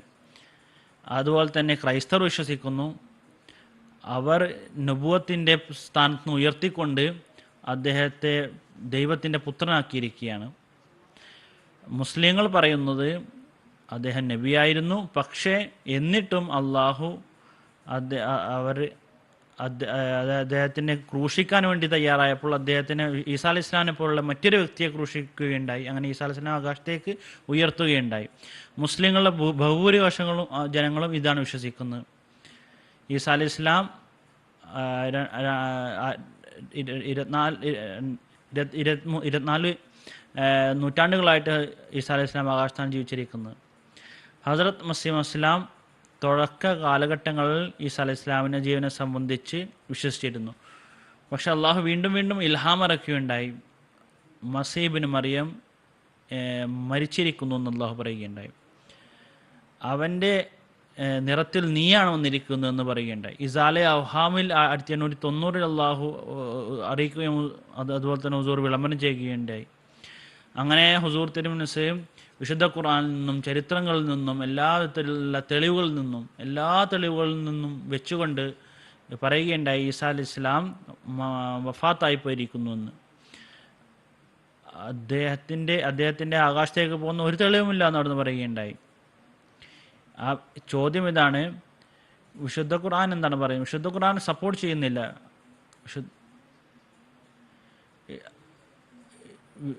സൂറ അൽ അംബിയാൽ 35-ാം താത്തിൽ പറയുന്നു, അതായത് ഈ നബി തിരുമേനി സല്ലല്ലാഹു അലൈഹി വസല്ലമിന് മുമ്പ് എല്ലാ നബിമാരെയും മരിച്ചു വരിക്കുന്നു പറയുകയുണ്ടായി. ആലി ഇമ്രാൻ പറയിക്കുന്നു നിനക്ക് എല്ലാ പ്രവാചകന്മാരും വഫാത്തായി എന്ന് പറയുന്നുണ്ട്. നമൽ 21 പറയുന്നു, എല്ലാ വിധത്തിലുള്ള തെറ്റായ ദൈവങ്ങളും അവരൊന്നും ജീവിച്ചിരിപ്പില്ല എന്ന് പറഞ്ഞിരിക്കുന്നു. അതുകൊണ്ട് ഇതെല്ലാ ആയത്തുകളും, വിശുദ്ധ ഖുർആൻ്റെ ഈ ആയത്തുകൾ, അതുപോലെ തന്നെ ശരിയായിട്ടുള്ള ഹദീസുകൾ, ഇതെല്ലാം പറയുന്ന ഈസാ അലൈഹി ഇസ്ലാം ജീവനോടെ ഇല്ല എന്നാണ്. ഇസ്ലാം അറബിൽ വന്നപ്പോൾ നബി തിരുമേനി സല്ലല്ലാഹു അലൈഹി വസല്ലമിൻ്റെ 23 വർഷങ്ങൾ ഇസ്ലാം പടരുകയുണ്ടായി. നബി ഇസ്ലാമിനെ സ്വീകരിക്കുകയുണ്ടായി കൂട്ടം കൂട്ടം ജനങ്ങൾ. അങ്ങനെ അതിനുശേഷം 10 വർഷങ്ങൾക്ക് ശേഷം ഇസ്ലാം അറബിൻ്റെ പുറത്തേക്ക് കടക്കുകയുണ്ടായി. ലക്ഷക്കണക്കിന് ആൾക്കാർ ഇസ്ലാം സ്വീകരിക്കുകയുണ്ടായി. അവർ അവരുടെ മതങ്ങളിൽ വിശ്വസിച്ചിരുന്ന വിശ്വാസങ്ങൾ എടുത്തുകൊണ്ട് ഇസ്ലാമിലേക്ക് പ്രവേശിക്കുകയുണ്ടായി. അവർ അതായത് ഈസാ അലൈഹി ഇസ്ലാമിൻ അള്ളാഹുവിൻ്റെ ദൈവത്തിൻ്റെ പുത്രൻ എന്നുള്ള അദ്ദേഹത്തിനുള്ള പദവി ഒഴിഞ്ഞെങ്കിലും പക്ഷേ ഈസാ അലൈഹി ഇസ്ലാമിനെ ആകാശത്ത് തന്നെ ഇരുത്തുകയുണ്ടായി. വിശുദ്ധ ഖുർആൻ്റെ തഫ്സീറുകൾ എഴുതിയപ്പോൾ ഈസാ അലൈഹി ഇസ്ലാമിനെ സംബന്ധിച്ച് പല ആൾക്കാർ എഴുതിയിരിക്കുന്നു, ഈസാ അലൈഹി ഇസ്ലാം മരിച്ച ആൾക്കാരെ ജീവിപ്പിച്ചിരിക്കുന്നു എന്ന് എഴുതിയിരിക്കുന്നു. പക്ഷേ നബി തിരുമേനി സല്ലല്ലാഹു അലൈഹി വസല്ലം സംബന്ധിച്ച് ഇത് സംബന്ധമായിട്ടുള്ള ആയത്ത് വരുമ്പോൾ അങ്ങനെ എഴുതുന്നില്ല. അങ്ങനെ ഈസാ അലൈഹി ഇസ്ലാം സംബന്ധിച്ച ആയത്തുകൾ വരുമ്പോൾ അദ്ദേഹം യഥാർത്ഥ രീതിയിൽ മരിച്ച ആൾക്കാർ ജീവിച്ചിരിക്കുന്നു എന്ന് അവർ എഴുതുന്നു. പക്ഷേ ഈ ഉമ്മത്തിൽ അള്ളാഹു ഈ ഉമ്മത്തിൽ ഫസിൽ ചെയ്തുകൊണ്ട് എല്ലാ കാലഘട്ടത്തിലും അള്ളാഹു തൻ്റെ പ്രതിപുരുഷന്മാരെ അയക്കുകയുണ്ടായി. അങ്ങനെ അവർ പറഞ്ഞുകൊണ്ടിരുന്നു ഈസാ അലൈഹി ഇസ്ലാം വെറും ഒരു മനുഷ്യൻ മാത്രമാണെന്നുള്ളത്. അവർ തുടക്കം മുതലേ ഈ ഒരു വിശ്വാസം ഉണ്ടായിരുന്നു. പക്ഷേ ഈസാ അലൈഹി ഇസ്ലാമിൻ്റെ മരണത്തെ സംബന്ധിച്ച് വിശുദ്ധ ഖുർആനിലൊരു അടയാളം നമുക്ക് ലഭിക്കുന്നില്ല. ജസാക്കുമുല്ലാഹ് ജസാ. ഇനി അടുത്ത ചോദ്യം മൗലാന ഹമീദ് കൗസർ സാഹിബിനോടാണ്. ഹസ്രത്ത് മസീഹ് മൗഊദ് അലൈഹി സ്വലാത്തു വസ്സലാം മുസ്ലിങ്ങളുടെ മാർഗദർശനത്തിനായിട്ട് 3 മാർഗങ്ങളാണ് പറഞ്ഞിട്ടുള്ളത്: വിശുദ്ധ ഖുർആൻ, സുന്നത്ത്, ഹദീസ്. ഇതിനെക്കുറിച്ച് വിശദീകരിച്ചാലും. സയ്യിദന ഹസ്രത്ത് മസീഹ് മൗഊദ് അലൈഹി സ്വലാത്തു വസ്സലാം തൻ്റെ ഗ്രന്ഥം ക്രിസ്ത്യനൂഹിൽ, അതുപോലെ തന്നെ മറ്റ് ചില ഗ്രന്ഥങ്ങളിലും ഇതിനെക്കുറിച്ച് വിശദീകരിച്ചിട്ടുണ്ട്. ഹസ്രത്ത് മസീഹ് മൗഊദ് അലൈഹി സ്വലാത്തു വസ്സലാം ഈ ഗ്രന്ഥം എഴുതിയ കാലഘട്ടം, അന്ന് ഒരു ഭാഗം തങ്ങളെ അഹ്ലു ഹദീസ് എന്ന് വിളിച്ചിരുന്നു. അവർ ഊന്നൽ നൽകിയിരുന്നത് വിശുദ്ധ ഖുർആൻ, റസൂൽ തിരുമേനി സ്വല്ലല്ലാഹു അലൈഹി വസല്ലം ഹദീസ് പ്രവർത്തിച്ചിട്ടുണ്ട്, അത് ഹദീസാണ്. ഹദീസ് പരിപൂർണമാണെന്ന് അവർ പറയുന്നു. ചക്രവാലി എന്നുള്ളൊരു മറ്റൊരു വിഭാഗം അവർ അഹ്ലെ ഖുർആൻ എന്ന് പറയുന്നു. അവർ പറഞ്ഞിരുന്നത് എന്താണോ ഉള്ളത് അതെല്ലാം വിശുദ്ധ ഖുർആനിലാണുള്ളത്, അതിനുശേഷം മറ്റൊന്നും തന്നെ ഇല്ല, വേറൊന്നുമില്ല. അത് കൂടുതൽ വിശദീകരിക്കേണ്ട സമയമില്ല. സയ്യിദന ഹസ്രത്ത് മസീഹ് മൗഊദ് അലൈഹി സ്വലാത്തു വസ്സലാം ഇതിനെ വളരെ വ്യക്തമായ നിലയിൽ വിശദീകരിക്കുകയുണ്ടായി. മുസ്ലിങ്ങളുടെ നേർമാർഗത്തിന് അല്ലാഹു 3 മാർഗങ്ങളാണ് വന്നിട്ടുള്ളത്. ഏറ്റവും ആദ്യത്തേത് വിശുദ്ധ ഖുർആൻ, രണ്ടാമത്തെ സുന്നത്ത്, മൂന്നാമത്തെ ഹദീസ്. വിശുദ്ധ ഖുർആൻ അള്ളാഹുവിൻ്റെ വചനങ്ങളാണ്. ലാ റൈബ ഫീഹി, അതിൽ യാതൊരു തരത്തിലുള്ള സംശയവുമില്ല. രണ്ടാമത്തെ സുന്നത്ത്. സുന്നത്ത് എന്ന് പറഞ്ഞാൽ ഹുസൂർ സല്ലല്ലാഹു അലൈഹി വസല്ലം അത് നമുക്ക് കാണിച്ചു തന്നതാണ്. ഉദാഹരണമായി വിശുദ്ധ ഖുർആനിൽ അള്ളാഹു പറയുന്നു, വിശുദ്ധ ഖുർആൻ നമസ്കാരം അനുഷ്ഠിക്കുക, വുദു ചെയ്യുക. സൂറ മാഇദയിൽ വുദുവിനെ കുറിച്ച് പറയുന്നുണ്ട്. റസൂൽ തിരുമേനി സല്ലല്ലാഹു അലൈഹി വസല്ലം ആ വുസു ചെയ്യേണ്ട രീതി എങ്ങനെയാണ്, നമസ്കരിക്കേണ്ട രീതി എങ്ങനെയാണ്, അത് ഹുസൂർ നമ്മൾക്ക് പഠിപ്പിച്ചത്. അതിനുശേഷം തൻ്റെ സമുദായത്തെ പഠിപ്പിച്ചു, മുസ്ലിങ്ങൾക്കും തന്നെ അനുഗമിക്കുന്നവർക്കും. അതുപോലെ മറ്റ് എല്ലാ കർമ്മങ്ങളും ചെയ്ത് കാണിച്ചെന്ന് വിശുദ്ധ ഖുർആൻ്റെ കൽപ്പനകളെ, അതിനെയാണ് നമ്മൾ സുന്നത്ത് എന്ന് പറയുന്നത്. അഖിമിസ് സലാത്തിൽ ദുലൂക്കി ഷംസ്, നമസ്കാരം അനുഷ്ഠിക്കുക. 5 നേര നമസ്കാരം നബി തിരുമേനി സല്ലല്ലാഹു അലൈഹി വസല്ലം അത് അനുഷ്ഠിച്ചുകൊണ്ട് നമുക്ക് കാണിച്ചു തന്നു. പിന്നീട് നമസ്കാരത്തിന് റക്കാത്ത്, നമസ്കാരം എത്ര റക്കാത്തുകളാണ്, എന്തെല്ലാമാണ് ചെല്ലേണ്ടത്, റുക്കൂൽ എന്താണ് ചെല്ലേണ്ടത്, സുജൂദിൽ എന്താ ചെല്ലേണ്ടത്, ഇതെല്ലാം നബി സല്ലല്ലാഹു അലൈഹി വസല്ലം നമുക്ക് പറഞ്ഞു തന്നത്. ഇതാണ് സുന്നത്ത് എന്ന് പറയുന്നത്. മൂന്നാമത്തത് ഹദീസ്. റസൂൽ തിരുമേനി സല്ലല്ലാഹു അലൈഹി വസല്ലം ശേഷം ഒരു 50 വർഷത്തിന് ശേഷം അതുപോലത്തെ 150 വർഷങ്ങൾക്ക് ശേഷമെല്ലാം അതെല്ലാം തന്നെ ഒരുമിച്ച് കൂട്ടി. ഹദ്രത്ത് മസിഹി മൗദ് അലൈഹി സ്വലാത്തു വസ്സലാം ഇതിനെ ഒരു നിബന്ധനയധിഷ്ഠിതമാക്കിയിരിക്കുന്നു. അതായത് വിശുദ്ധ ഖുർആനോന് വിരുദ്ധമല്ലാത്ത ഹദീസുകളും സ്വീകരിക്കുന്നു പറയുണ്ടായി. അത് ബുഖാരിയിലെ ഹദീസ് ആയിക്കൊള്ളട്ടെ, അത് മുസ്ലിമിലെ ഹദീസ് ആയിക്കൊള്ളട്ടെ. വിശുദ്ധ ഖുർആന് വിരുദ്ധമാണെങ്കിൽ അതിനെ നാം കണ്ണടച്ച് അത് വിശ്വസിക്കില്ല, അംഗീകരിക്കില്ല. ശ്രേഷ്ഠത വിശുദ്ധ ഖുർആനാണ്. ഇതാണ് മുസ്ലിം ഇസ്ലാമിനെ കുറിച്ചുള്ള വിശദീകരണമായി പറഞ്ഞത്. ഇവിടെ ഒരു ചോദ്യത്തിന് ഉത്തരം പറയേണ്ട വളരെയധികം അനിവാര്യമായ കാര്യമാണ്. അനഹമ്മദി സുഹൃത്തുക്കൾ ഹസ്രത്ത് മസിഹി മൗദ് അലൈഹി സ്വലാത്തു വസ്സലാമിൻ്റെ ഈ ലേഖനങ്ങൾ വായിച്ച് അവർ പറയുന്നു, ഖുർആൻ സുന്നത്ത് ഹദീസ് ഞങ്ങൾ വിശ്വസിക്കുന്നുണ്ട്. അതിനുശേഷം മിർസ ഗുലാം മുഹമ്മദ് ഖാദിയാനി അലൈഹി സ്വലാത്തു വസ്സലാമിൻ്റെ വിശ്വസിക്കേണ്ട അല്ലെങ്കിൽ ഈ ജമാഅത്തിൽ പങ്കാളിയാകേണ്ട ബയ്യത്ത് ചെയ്യേണ്ട ആവശ്യം എന്താണ്? അവർക്ക് മറുപടി നൽകാം. അത് വീണ്ടും ഞാൻ ആവർത്തിക്കുന്നു. നോക്കുക, വിശുദ്ധ ഖുർആനെ വിശ്വസിക്കുക ഏറ്റവും അനിവാര്യമായ കാര്യം. വിശുദ്ധ ഖുർആനെ അനുസരിക്കേണ്ടത് അനിവാര്യമാണ്. വിശുദ്ധ ഖുർആൻ വിശ്വസിക്കുന്നത് വിശുദ്ധ ഖുർആനെ കാര്യങ്ങൾ വിശ്വസിക്കുകയും ചെയ്യേണ്ടതാണ്. സുന്നത്ത് ഞങ്ങൾ അംഗീകരിക്കുന്നു പറഞ്ഞ് മാത്രമല്ല, സുന്നത്തിൽ പ്രാവർത്തികമാക്കാത്തത് അത് സുന്നത്തിൽ വിശ്വസിക്കുന്നില്ല. ഇതേപോലെ തന്നെ ഹദീസും നബി തിരുമേനി സ്വല്ലല്ലാഹു അലൈഹി വസല്ലം പറഞ്ഞത് അത് നമ്മൾ അംഗീകരിക്കണം. റസൂലിനെ അംഗീകരിച്ചുകൊണ്ട് മാത്രമായില്ല, അദ്ദേഹം പറഞ്ഞത് അത് നാം പ്രാവർത്തികമാക്കുന്നില്ലയോ അതുവരെ അതുകൊണ്ട് യാതൊരു ഗുണവും നമുക്കുണ്ടാകുന്നില്ല. അടുത്ത ചോദ്യം, വിശുദ്ധ ഖുർആനിൽ പിന്നെ എന്താ വന്നിരിക്കുന്നത്? വിശുദ്ധ ഖുർആൻ സൂറ ജുമയിൽ അള്ളാഹു വളരെ വ്യക്തമായി പറയുന്നു, റസൂൽ തിരുമേനി സല്ലല്ലാഹു അലൈഹി വസല്ലമയ്ക്ക് ശേഷം വരുന്ന പ്രവാചകനെ പറയുന്നുണ്ട്. ഉദാഹരണമായി, യുഅല്ലിമുഹുമുൽ കിതാബ വൽ ഹിക്മ. നമ്മുടെ ഈ റസൂൽ കിതാബിൻ്റെ ഹിക്മത്തിൻ്റെ അധ്യാപനം നൽകുന്നു. ഇത് റസൂൽ തിരുമേനി സല്ലല്ലാഹു അലൈഹി വസല്ലമയുടെ തൻ്റെ ജീവിത കാലഘട്ടത്തിൽ നമുക്ക് കാണിച്ചു തന്നു. അദ്ദേഹത്തിൻ്റെ വഫാത്തിന് ശേഷം ഖുലഫായ റാഷിദീൻ അവരും അത് പ്രാവർത്തികമായി കാണിച്ചു തന്നു. പിന്നീട് മുജദ്ദിദീങ്ങൾ ഈ സമുദായത്തിൽ വന്ന അവർ അത് പ്രാവർത്തികമാക്കി. ഉമ്മത്തിൻ്റെ ഔലിയാക്കൾ ചെയ്തു. അവസാനം ഹദ്റത്ത് മിർസ ഗുലാം മുഹമ്മദ് ഖാദിയാനി അലൈഹിസ്സലാത്തു വസ്സലാം അള്ളാഹു റസൂൽ തിരുമേനി സല്ലല്ലാഹു അലൈഹി വസല്ലമയുടെ രണ്ടാമത്തെ വരവായി പറയുകയുണ്ടായി. ആഖിരീൻ എന്നുള്ള വാക്യത്തിൽ പറയുകയുണ്ടായി. ആ എല്ലാ ജോലിയും ഹസ്രത്ത് മുഹമ്മദ് മുസ്തഫ സല്ലല്ലാഹു അലൈഹി വസല്ലം ചെയ്ത തൻ്റെ ജീവിത കാലഘട്ടത്തിൽ ചെയ്ത എല്ലാ കാര്യങ്ങളും അത് ഹസ്രത്ത് മസീഹ് മൗഊദ് അലൈഹി സ്വലാത്തു വസ്സലാം ഒരു പ്രതിപുരുഷൻ എന്ന നിലയിൽ, രണ്ടാം വരവ് എന്ന നിലയിൽ അദ്ദേഹം അത് ചെയ്യുന്നതായിരിക്കും. അദ്ദേഹത്തിൻ്റെ ഗ്രന്ഥമെടുത്ത് നോക്കിയാലും അദ്ദേഹം പഠിപ്പിച്ചത് വിശുദ്ധ ഖുർആൻ പഠിപ്പിച്ചു, അതിൻ്റെ അധ്യാപനങ്ങൾ പഠിപ്പിച്ചു, പരിശുദ്ധരാക്കി. അദ്ദേഹത്തിൻ്റെ വഫാത്തിന് ശേഷം ഖുലഫാക്കൾ ആ ജോലി തുടർന്നു പോരുന്നു. ഇന്നത്തെ ഈ കാലഘട്ടത്തിൽ ഹസ്രത്ത് ഖലീഫത്തുൽ മസീഹ് ഖാമിസ് നസറഹുല്ലാഹു നസ്രൻ അസീസ അദ്ദേഹം യുഅല്ലിമുഹുൽ കിതാബ വൽ ഹിക്മ എന്ന ജോലി ചെയ്തുകൊണ്ടിരിക്കുകയാണ്. കിതാബും ഹിക്മത്തും അധ്യാപനങ്ങൾ നൽകിക്കൊണ്ടിരിക്കുകയാണ്. അദ്ദേഹത്തിൻ്റെ കുത്തുബുകൾ കേൾക്കുക, പ്രഭാഷണങ്ങൾ കേൾക്കുക. എത്ര സുന്ദരമായി വളരെ വ്യക്തമായ നിലയിൽ വിശുദ്ധ ഖുർആന്റെ അധ്യാപനങ്ങളെ നമ്മുടെ മുന്നിൽ, അതുപോലെ തന്നെ അതിൻ്റെ തത്വജ്ഞാനങ്ങൾ നമ്മുടെ മുന്നിൽ വിവരിക്കുന്നു. ഇനി ചോദ്യം ചോദിക്കുന്ന മുസ്ലിങ്ങളോട് പറയാനുള്ള മറ്റൊരു കാര്യം, ഈ കാലഘട്ടത്തിൽ 73 വിഭാഗങ്ങൾ മുസ്ലിങ്ങളിലുണ്ട്. പലതരത്തിലുള്ള ഭിന്നതകളുമുണ്ട്. ഇതുവരെ എന്നാലും അടിസ്ഥാനപരമായിട്ടുള്ള നമസ്കാരം ചിലർ കൈകൾ ഉയർത്തുന്നു, ചിലർ അത് ചെയ്യുന്നില്ല. അത് ചെയ്യാത്തവർ ചെയ്യുന്നവരെ കാഫിർ എന്ന് വിളിക്കുന്നു.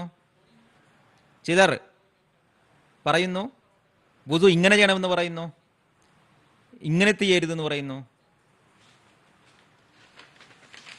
ചോദ്യം ഇതാണ്, ഗ്രന്ഥം നേർമാർഗത്തിനാണ്, സുന്നത്ത് നേർമാർഗത്തിനുള്ളതാണ്, ഹദീസ് നേർമാർഗത്തിനുള്ളതാണ്. അതേ 73 വിഭാഗങ്ങളായി മാറി. അപ്പോൾ എങ്ങനെയാണ് ഇത് നേരെയാവുക? ഇന്ന് ആരെങ്കിലും ഒരു മുസ്ലിങ്ങളാവണമെങ്കിൽ, മുസ്ലിമാണെങ്കിൽ ഹിദായത്തിനുള്ള മാർഗം ഞാൻ പിടിക്കാം. ഞാൻ ഷിയ മുസ്ലിം ആകാം. അപ്പോൾ പറയും അയ്യോ നിങ്ങൾ ആയിക്കഴിഞ്ഞാൽ ഒരു കാഫിറായി പോവും. സുന്നിയിൽ വരികയാണെങ്കിൽ ബറേലവി പറയും നിങ്ങൾ കാഫിറാണെന്ന്, അല്ലെങ്കിൽ ദേവബന്ദി പറയും നിങ്ങൾ കാഫിറാണെന്ന്. ഏത് ഇസ്ലാമിലാണൊക്കെയാണ് പോവുക? അതിനുവേണ്ടി അള്ളാഹു റസൂൽ തിരുമേനി സ്വല്ലല്ലാഹു അലൈഹി വസല്ലം മുഖേന മുസ്ലിങ്ങൾക്കൊരു വാർത്ത നൽകേണ്ടി, ഹക്കമൻ അദലൻ, ഒരു നീതിമാനായ വിധികർത്താവ്. അദ്ദേഹം എന്താണോ തീരുമാനം കൽപ്പിക്കുക അതായിരിക്കും ശരിയായിട്ടുള്ളത്. അതായിരിക്കും വിശുദ്ധ ഖുർആന്റെ യഥാർത്ഥ അധ്യാപനം, അതായിരിക്കും സുന്നത്തിന്റെ യഥാർത്ഥ അധ്യാപനം, അതായിരിക്കും ഹദീസിന്റെ യഥാർത്ഥ അധ്യാപനം.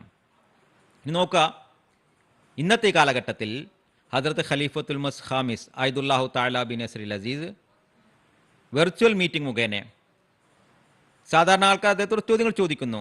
യുവാക്കൾ, കുട്ടികൾ, സ്ത്രീകൾ എല്ലാവരും ചോദിക്കുന്നു. ഹസൂർ ഇത്ര സ്പഷ്ടമായിട്ടാണ് അതിന് യുഅല്ലി മുഹമ്മുൽ കിതാബ എന്നുള്ള ആ ജോലി നിർവഹിക്കുന്നത്. ഇന്നത്തെ ഈ കാലഘട്ടത്തിൽ വിശുദ്ധ ഖുർആന്റെ ഈ ഒരു അധ്യാപനത്തിൽ ഗ്രന്ഥം അധ്യാപനവും അതുപോലെ തന്നെ ഹിക്മത്തും അതിലെന്താണ് തത്വജ്ഞാനം എന്നുള്ള സ്പഷ്ടമായി പറയുന്നത്, അത് ഹുസൂറിന്റെ ഭാഷ നമുക്ക് കാണാൻ സാധിക്കുന്നതാണ്. ഹുസൂർ വിശുദ്ധ ഖുർആന്റെയും സുന്നത്തിന്റെയും ഹദീസിന്റെയും കാര്യങ്ങൾ പറയുമ്പോൾ അതിനോടൊപ്പം തന്നെ അതിന്റെ തത്വജ്ഞാനങ്ങൾ നമുക്ക് പറഞ്ഞു തരുന്നു. നോക്കുക, മറ്റ് എല്ലാ മുസ്ലിങ്ങളുടെ പണ്ഡിതന്മാരെയും നോക്കുക, എവിടെയും ആ ഹിക്മത്ത്, ആ തത്വജ്ഞാനത്തെ നമുക്ക് മനസ്സിലാക്കാൻ സാധിക്കുന്നില്ല. അവർ ഇങ്ങനെ മനപ്പാഠം പഠിച്ചത് ഇങ്ങനെ പറഞ്ഞുകൊണ്ടേയിരിക്കും, അങ്ങനെയാണ് ഇങ്ങനെയാണെന്നല്ല. പക്ഷേ ഹദ്റത്ത് മസീഹ് മൗഊദ് അലൈഹി സ്വലാത്തു വസ്സലാം പറഞ്ഞതുപോലെ ഹിദായത്തിന്റെ 3 മാർഗങ്ങൾ ഉണ്ട്: വിശുദ്ധ ഖുർആൻ, തിരു ഹദീസ്, സുന്നത്തുകൾ, ഹദീസുകൾ. അത് ആരാണോ ആർക്കാണോ അള്ളാഹു പഠിപ്പിക്കുന്നത് അവരിൽ നിന്നാണ് നാം പഠിക്കേണ്ടത്. ഈ കാലഘട്ടത്തിൽ അത് ഹദ്റത്ത് മസീഹ് മൗഊദ് അലൈഹി സ്വലാത്തു വസ്സലാം ആകുന്നു. ഈ കാലഘട്ടത്തിൽ അത് അദ്ദേഹത്തിന്റെ ഖലീഫത്തുൽ മസീഹ് ഖാമിസ് ആണ്. അവരിൽ നിന്ന് ശരിയായ രീതിയിൽ നമുക്ക് ഖുറാനും സുന്നത്തും ഹദീസിന്റെയുമുള്ള ആ അധ്യാപനം നമുക്ക് മനസ്സിലാക്കാൻ സാധിക്കുന്നത്. ഇതാണ് ഇഹ്ദിന സിറാത്തൽ മുസ്തഖീം. ഇതിൽ മുന്നോറികൾ മാത്രമേ അള്ളാഹുവിൻ്റെ ആ തൃപ്തി നമുക്ക് കരസ്ഥമാക്കാൻ സാധിക്കുകയുള്ളൂ. അല്ലെങ്കിൽ മുസ്ലിങ്ങളുടെ അവസ്ഥ നമുക്കറിയാം എന്താണെന്നുള്ളത്, അത് അങ്ങനെ തന്നെ ആയിത്തീരുന്നതായിരിക്കും. ജസാക്കുമുല്ലാഹു വാസൽ ജസാ. പ്രോഗ്രാമിൻ്റെ അവസാനത്തെ ചോദ്യം മുല്ല ചോദിക്കാൻ ആഗ്രഹിക്കുന്നത്, മുസ്ലിം ഇസ്ലാം ഈ ഗ്രന്ഥത്തിൽ മുസ്ലിം പണ്ഡിതന്മാർക്ക് ഒരു വേദനാജനകമായ രീതിയിൽ അവർക്ക് ഉപദേശം നൽകിയിരിക്കുന്നു. അതെന്താണ്? ജസാക്കുമുല്ലാ. ഇപ്പോൾ നിങ്ങൾ ഹസ്രത്ത് മസീഹ് മൗഊദ് അലൈഹി ഇസ്ലാമിൻ്റെ ഹുസൂർ വിധികർത്താവായി, നീതിമാനായ വിധികർത്താവ് എങ്ങനെയാണെന്ന് കേൾക്കുകയുണ്ടായി. കഷ്തി നൂഹിൽ പണ്ഡിതന്മാർക്ക് ഹുസൂർ ഉപദേശം നൽകിയതും ഇതുപോലെ തന്നെയാണ്. 1990 അള്ളാഹുവിൻ്റെ കൽപ്പന പ്രകാരം വാദിക്കുകയുണ്ടായി, ഞാൻ ഈ കാലഘട്ടത്തിലെ മസീഹ് മൗഊദാണ്. അതുപോലെ തന്നെ മസീഹിൻ്റെ പ്രതിപുരുഷനായിക്കൊണ്ടാണ് വന്നിരിക്കുന്നത്. കഷ്തി നൂഹ് എന്നുള്ള ഗ്രന്ഥം 1902 എഴുതിയിരിക്കുന്നത്. ഈ 12 വർഷങ്ങളിൽ വീണ്ടുമായിട്ട് അവിടുന്ന് വാക്കുകൊണ്ടും അതുപോലെ തന്നെ എഴുത്തുകൊണ്ടും പ്രസംഗങ്ങൾ കൊണ്ടും കത്തുകളിലും എപ്പോഴാണ് ഹുസൂറിന് അവസരം ലഭിച്ചത്, മുസ്ലിം ഉമ്മത്തിൻ്റെ പരിവർത്തനത്തിന് വേണ്ടിയിട്ട് എല്ലാ കാര്യങ്ങളിലും അവിടുന്ന് പറഞ്ഞുകൊണ്ടേയിരുന്നു. അതുപോലെ തന്നെ തൗഹീദിനെ സംബന്ധിച്ചായാലും മരണത്തിന് ശേഷമുള്ള അവസ്ഥയെ സംബന്ധിച്ചാണ്, മലക്കുകളെ സംബന്ധിച്ചാണ്, വിശുദ്ധ ഖുർആനെ സംബന്ധിച്ചാണെങ്കിലും എല്ലാ വിഷയങ്ങളെ സംബന്ധിച്ചും അവിടുന്ന് പറയുകയുണ്ടായി. ഹദ്റത്ത് മുസ്ലിം ഇസ്ലാമിൻ്റെ പേര് മഹദി എന്നുള്ളതാണ്. അതായത് അള്ളാഹുവിൻ്റെ ഭാഗത്ത് നിന്ന് ഹിദായത്ത് ലഭിച്ച വ്യക്തി, അള്ളാഹുവിൻ്റെ ഭാഗത്ത് നിന്ന് അറിവ് ലഭിച്ചുകൊണ്ട് ആ ഒരു അറിവ് അത് ലോകത്തിന് മുമ്പിൽ വെക്കുന്നവനെന്നാണ് ഈ മഹദിയുടെ അർത്ഥം. ഈ ഗ്രന്ഥത്തിലും ഹദ്റത്ത് മുസ്ലിം ഇസ്ലാം ജമാഅത്ത് അംഗങ്ങൾക്ക് വേണ്ടിയിട്ട് അധ്യാപനങ്ങൾ നൽകുന്നതോടൊപ്പം തന്നെ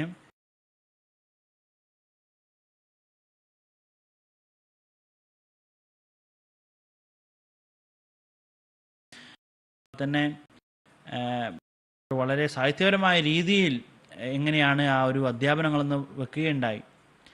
ഈ ഗ്രന്ഥമായ രീതിയിൽ ഉപദേശങ്ങൾ നൽകുകയുണ്ടായി.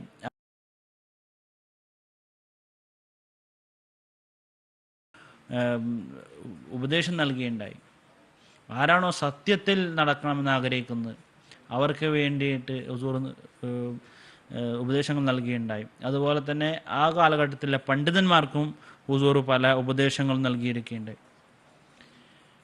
4-5 പേജുകളിൽ ഹുസൂർ ഉപദേശം നൽകണം. ഒന്നാമത്തെ കാര്യം ഹുസൂർ പറയുകയുണ്ടായി, നിങ്ങൾ നോക്കുക, എന്നെ നിഷേധിക്കുന്നതിൽ ധൃതി കാണിക്കാതിരിക്കുവിൻ. ഇത് ആദ്യത്തെ കാര്യമാണ്. ഞാൻ ഹുസൂർ പറഞ്ഞ കാര്യം വായിക്കാൻ ആഗ്രഹിക്കുകയാണ്. അല്ലയോ മുസ്ലിം പണ്ഡിതന്മാരെ, എന്നെ നിഷേധിക്കുന്നതിൽ ധൃതി കാണിക്കാതിരിക്കുവിൻ. മനുഷ്യന് പെട്ടെന്ന് മനസ്സിലാക്കാൻ പറ്റാത്ത നിരവധി രഹസ്യങ്ങളുണ്ട്. കാര്യം കേട്ട ഉടനെ നിഷേധിക്കുവാൻ ഒരുങ്ങുന്നത് തഖ്വയുടെ, അതായത് ഭയഭക്തിയുടെ മാർഗമല്ല. നിങ്ങളിൽ ചില തെറ്റുകൾ ഇല്ലാതിരിക്കുകയും നിങ്ങൾ ചില ഹദീസുകൾക്ക് വിപരീതാർത്ഥം മനസ്സിലാക്കാതിരിക്കുകയും ചെയ്തിരുന്നുവെങ്കിൽ വിധികർത്താവായ വാഗ്ദത്ത മസീഹിൻ്റെ വരവ് തന്നെ വ്യർത്ഥമാകുമായിരുന്നു. അതായത് നിങ്ങളുടെ ഉള്ളിൽ ചില തിന്മകളുണ്ട്, ഹദീസിനെ നിങ്ങൾ തെറ്റായ അർത്ഥത്തിലാണ് എടുക്കുന്നത്. അതുകൊണ്ടാണ് ഈ മസീഹ് ഇസ്ലാമിനെ നീതിമാനായ വിധികർത്താവായി കൊണ്ട് അയച്ചിരിക്കുന്നത്. അതുകൊണ്ട് അദ്ദേഹം നിഷേധിക്കാൻ വേണ്ടി നിങ്ങൾ ധൃതി കാണിക്കരുത്. രണ്ടാമത്തെ കാര്യം പറയുകയുണ്ടായി, നിങ്ങൾ നോക്കുക, നിങ്ങളുടെ മുന്നുള്ള സമൂഹങ്ങളിലും ചില കാര്യങ്ങൾ നടന്നു പോയിരിക്കുന്നു. നിങ്ങളിപ്പോൾ കാത്തിരിക്കുന്നു, ഈസാ അലൈഹി ഇസ്ലാം ആകാശ് ജീവിച്ചിരിപ്പുണ്ട്, അദ്ദേഹം ജീവനോടെ വരുന്നതാണെന്ന് നിങ്ങൾ വിചാരിക്കുന്നു. നിങ്ങൾക്ക് മുന്നേ ക്രൈസ്തവരുണ്ടായിരുന്നു, അതായത് യഹൂദർ. അവരും കാത്തുകൊണ്ടിരിക്കുകയായിരുന്നു, ഏലിയ ആകാശത്ത് വരുന്നതാണെന്ന് അവർ കാത്തുകൊണ്ടിരിക്കുകയാണ്. ആ ഇല്യാസ് നബി വരാത്ത കാരണം നമുക്ക് ഈസാ അലൈഹി ഇസ്ലാമിനെ സ്വീകരിക്കാൻ സാധ്യമല്ലെന്ന് അവർ പറയുകയുണ്ടായി. അത് ഈസാ അലൈഹി ഇസ്ലാം പറയുകയുണ്ടായി, ഏലിയ എന്നുള്ള വ്യക്തി അദ്ദേഹം വന്നിരിക്കുന്നു.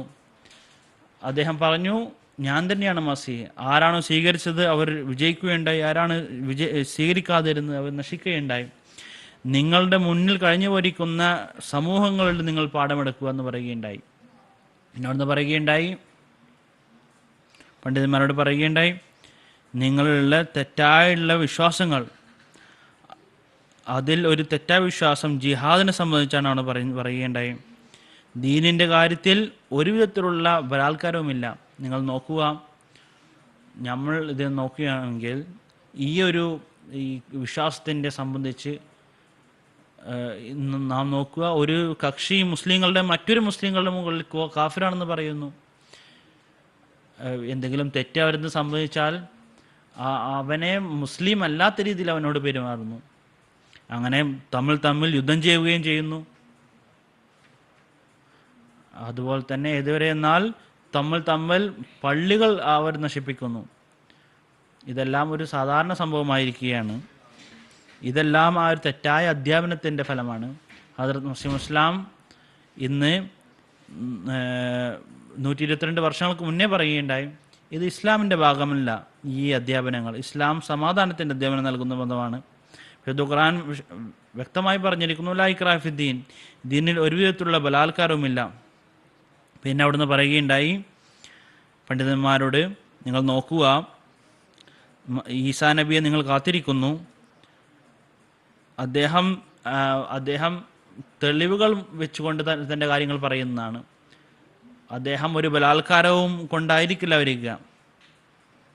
നിങ്ങൾ നോക്കുക, അദ്ദേഹം വരുന്ന ആ മസീഹ്, അദ്ദേഹം കുരിശ് പൊട്ടിച്ചുകൊണ്ട് നടക്കും, അതുപോലെ തന്നെ പന്നിയെ കൊന്നുകൊണ്ട് നടക്കുമെന്നാണ് നിങ്ങൾ വിചാരിക്കുന്നത്. അതിൻ്റെ അർത്ഥം ഇതാണ്, അദ്ദേഹം കുരിശ് വിശ്വാസത്തെ നശിപ്പിക്കുന്നു.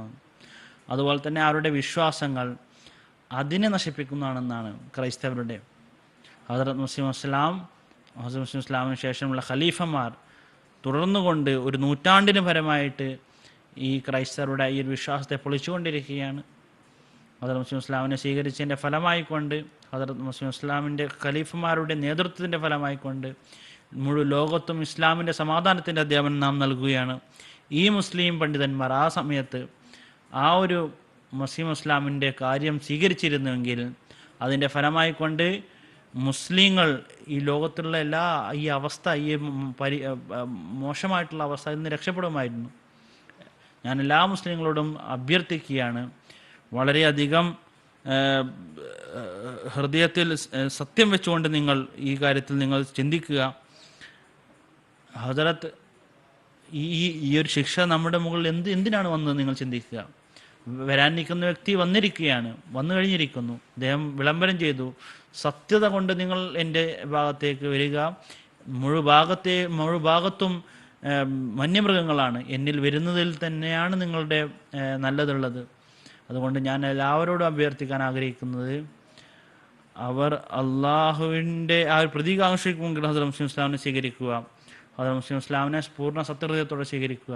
ജസാക്കുമുല്ലാ വാസുൻ ജസാ. പ്രിയപ്പെട്ട പ്രേക്ഷകരെ, ഇന്നത്തെ എപ്പിസോഡ് ഇതോടുകൂടി അവസാനിക്കുകയാണ്. പ്രോഗ്രാമിൻ്റെ അവസാനത്തിൽ ഹസ്രത്ത് മുസ്ലിം ഇസ്ലാമിൻ്റെ ഒരു ഉദ്ധരണി വായിക്കാൻ ആഗ്രഹിക്കുകയാണ്. ഹസ്രത്ത് മുസ്ലിം ഇസ്ലാം പറയുന്നു, ഏതുപോലെ നിമിഷനേരം കൊണ്ട് ആകാശത്തിൻ്റെ ഒരു ദിക്കിൽ നിന്നും മിന്നൽ പിണരുകയും അങ്ങനെ മറ്റു ദിക്കിലേക്ക് വ്യാപിക്കുകയും നിങ്ങൾ കാണുന്നു, അതേ പ്രകാരം ദൈവകൽപ്പന പ്രകാരം അള്ളാഹുവിൻ്റെ പ്രവാചകന്മാരുടെ കീർത്തി പരക്കുന്നു. ദൈവത്തിൻ്റെ മലക്കുകൾ ഭൂമിയിലേക്ക് ഇറങ്ങുകയും പരിശുദ്ധരായ ജനമനസ്സുകളിൽ ഇപ്രകാരം ഉത്ബോധനം നടത്തുകയും ചെയ്യുന്നു. അതായത്, നിങ്ങൾ സ്വീകരിച്ച മാർഗങ്ങൾ ശരിയല്ല, അത് കേൾക്കുന്നവർ ഉടൻ നേരായ മാർഗം അന്വേഷിച്ചു തുടങ്ങുന്നു. മറുഭാഗത്ത് കാലത്തിൻ്റെ ഇമാമിനെ കുറിച്ചുള്ള വാർത്ത ജനങ്ങൾക്ക് എത്തിക്കാനുള്ള ഉപാധികൾ ദൈവം സ്വീകരിക്കുകയും ചെയ്യുന്നു.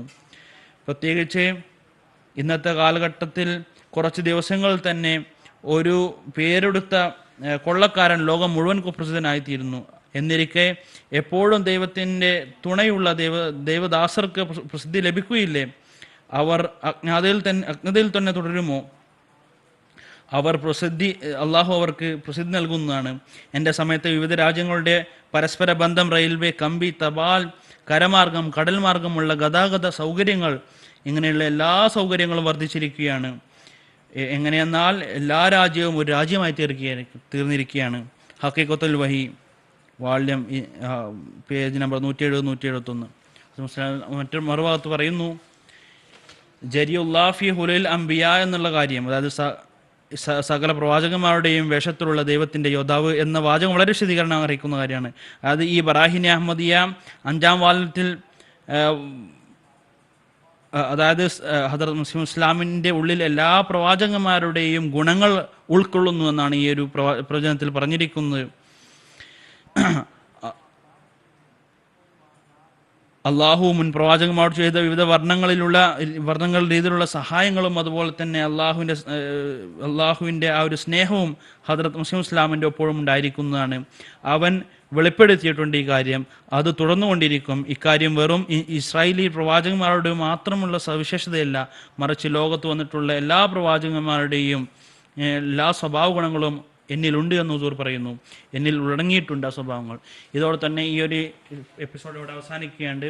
ഇൻഷാ അല്ലാഹ് മറ്റൊരു പ്രോഗ്രാമിൽ മറ്റൊരു വിഷയവുമായിട്ട് നിങ്ങളോടൊപ്പം ചേരുന്നതാണ്. അതുവരെ ഞങ്ങൾക്ക് അനുവാദം നൽകുക. അസ്സലാമു അലൈക്കും വറഹ്മത്തുള്ളാഹി വബറകാതുഹു.